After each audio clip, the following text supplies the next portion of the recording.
From one day to the next, two neighbors change their bodies. That's why from then on, they'll have to learn to live a totally different life from the one they had before. That's why today, I'm gonna recap It's a Boy-Girl Thing.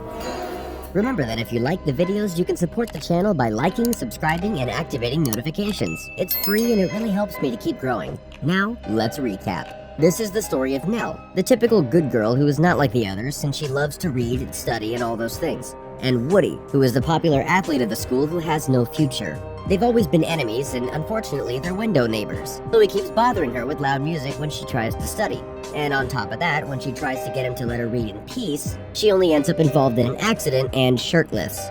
The next morning, we see that their families are exactly like them. While Nell's family is helping her go to one of the best colleges, Woody's parents are proud of their son because he's one of the few in the family who went to high school. And they don't care if he wants to go to college or just help out in the family store. Anyway, despite being a model student, she doesn't have many friends. That's why when she misses the school bus, no one stops it to help her. And on top of that, her neighbor doesn't help her much either. In fact, he is one of those who bothers her and doesn't even doubt for a second to make her life impossible, driving his friend's car through a puddle to soak her. When she finally arrives at school, some of her classmates make fun of her appearance, and then she decides to confront Woody. But she doesn't really care much since she's more focused on her studies and having a good future. Unlike him, whose only achievement in life will be to have been captain of the team during his teenage years. Anyway, Woody doesn't care about all this, and he doesn't stop bothering her every time he can. And in the middle of class, he Googles an adult page on Nell's computer. But the interesting thing happens when his class goes on a field trip to a museum of Mexican culture where they have to do an activity in pairs. And in order for Woody to pay attention, they force him to be with Nell. Although as always they end up fighting, unfortunately for them they do it right in front of an ancient statue, which minutes before their teacher had told them was a kind of god of magic for the indigenous people. That same night when they were sleeping, they seem to have a kind of nightmare, and when they wake up they realize that something is wrong, as they don't feel like themselves. So they begin to touch their bodies to check that they do indeed have things that they didn't have before. And to confirm this, they look in a mirror to realize that now their bodies are switched.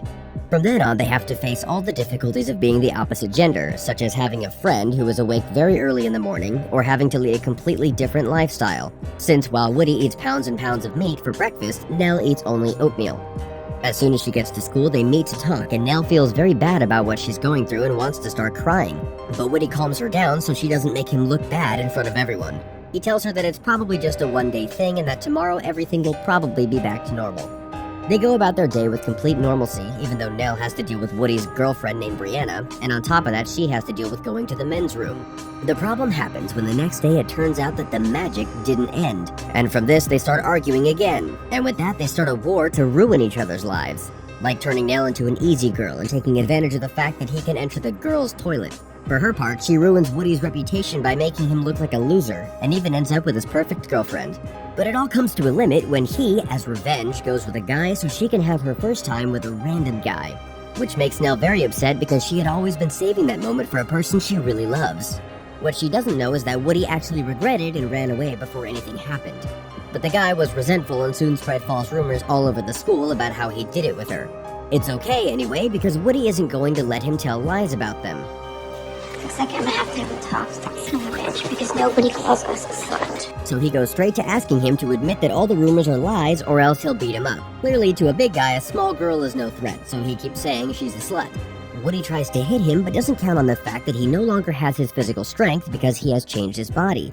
That's when Nell arrives and gives him a few good punches and forces him to tell the whole truth. So, after teaching that guy a lesson, they start to reconcile, although there is still the detail that he doesn't forgive her for ending his relationship with Brianna, although now, the most important thing is to fix the whole body swapping thing.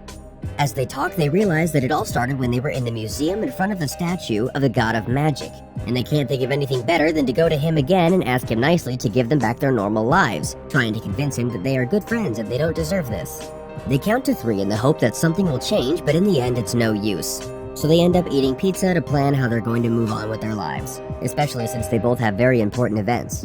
On the one hand, Woody has a football game that will define if he is going to enter college or if he's going to dedicate the rest of his life to work in his father's pathetic store.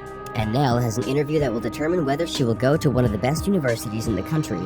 However, this is easily solved when he realizes that since his body hasn't changed, meaning that she still has his strength, all they have to do is train a bit for the match, while Nell is going to help him study to pass the interview.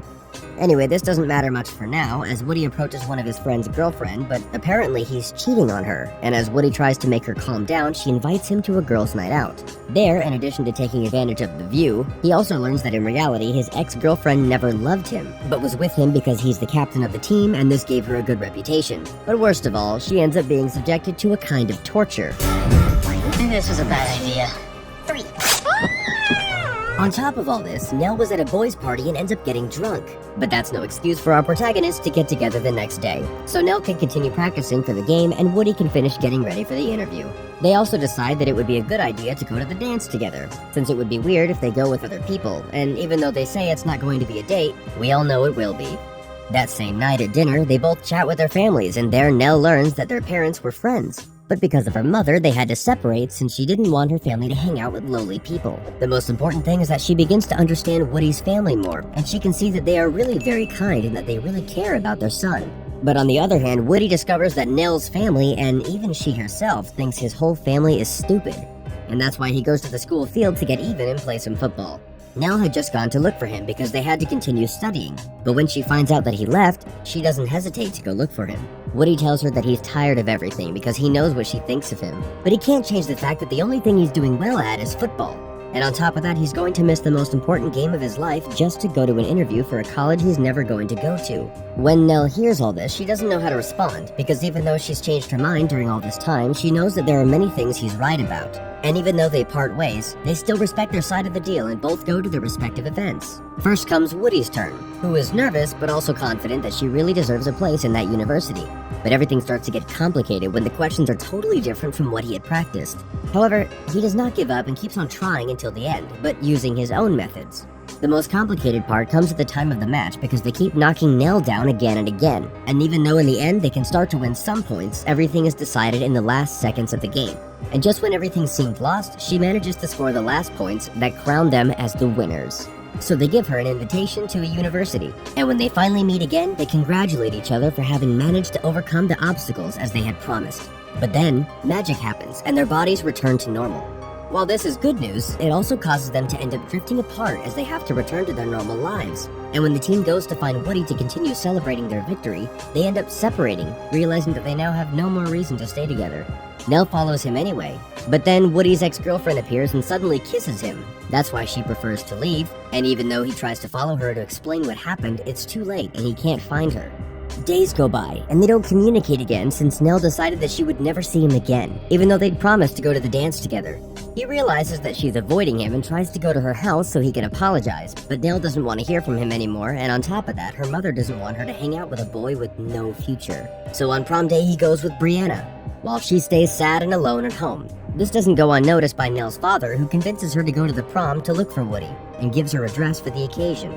At the same time, there is also a parallel plot with Woody's friend and his girlfriend where she discovers that he was really cheating on her, and decides to take revenge on him by making him believe that they're finally going to do it, although it's only a trick to leave him naked and take his car to get to the dance alone. Now, yes, Nell arrives right after they announce the king and queen of the dance, who are obviously Woody and Brianna. But then, when they are about to dance, he sees Nell and leaves his date so he can be with the girl he really likes. Anyway, he can not only apologize, but thank him for teaching him a lot of things during all the time they were swapped. But the most important thing of all is that they finally kiss and declare their love for each other, to end up running away from the dance. After that, and despite getting into one of the best colleges, Nell decides to have a gap year to go on a trip with her new boyfriend, and although her mother tries to stop them, nothing can make her change her mind. That was It's a Boy-Girl Thing. If you like the recap, please leave a like, subscribe, and turn on notifications so you don't miss next videos.